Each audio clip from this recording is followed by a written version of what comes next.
feels like the never-ending season. Like it just won't stop. But we're finally here.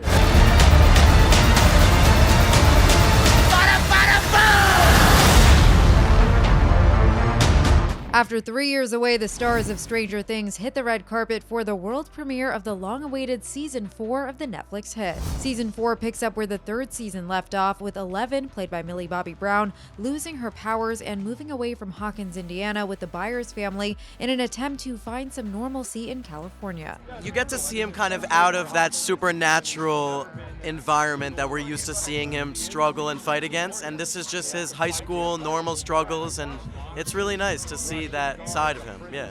But a new city doesn't necessarily mean a new look. You are gonna get the bowl cut, and you guys better love it, because it's not going away. As for back home in Hawkins, we find the gang equally struggling. Max goes through a lot this season. I can tell you about where we find her. She's definitely in a darker place than usual.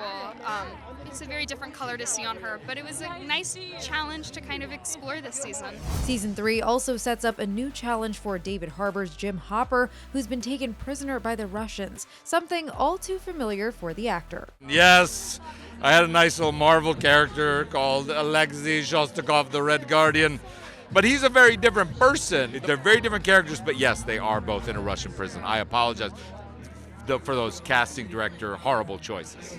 Elsewhere, the stars definitely dressed to impress, strutting the carpet, showing off their 80s attire, but Harbour's Stranger Things inspired fit definitely had heads turning. There's upside down characters, there's the season 4 is on the back. We need the pan. You got like 11, you got like the arcade, you got Demogorgons. Yeah, it's great. It's my love of the show expressed like Elvis. Outside of high fashion, the mostly young cast opened up about their tight-knit bond and growing up on set, and that includes group chats and lots of karaoke. There's probably like 19 group chats that like people make for like one day that are like, hey, there are plans here, and so then like we talk like once on them, and then we completely forget that group chat exists, and so we have. Well, I want to know who is most likely to go MIA in all the group chats. Me. I'm terrible at responding to texts with everybody. I know Sadie and Gaten love singing Broadway songs. Like I went to Gaten's house July 4th last year, and Gaten and Sadie were doing like Broadway karaoke. It was funny. I don't know what we would do without each other, just because it's such a weird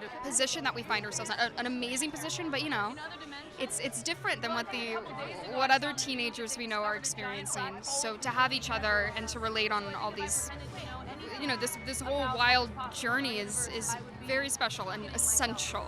It's just so cool to watch these young actors and actresses really grow up and put in all this hard work and, you know, dedicate themselves to. It's really like inspiring for me because, you know, they're not phoning it in. They're all really giving it their all. You never really see the passage of time when you work with adults, and then you see these kids who were like, this guy was like 10 years old when I met him, and you actually see them become adults, and it's both terrifying and beautiful. Stranger Things Season 4 will be released in 2 volumes, with the first dropping May 27th and the second July 1st. For more on this story, head to THR.com. And for the latest entertainment news and updates, keep watching the Hollywood Reporter News.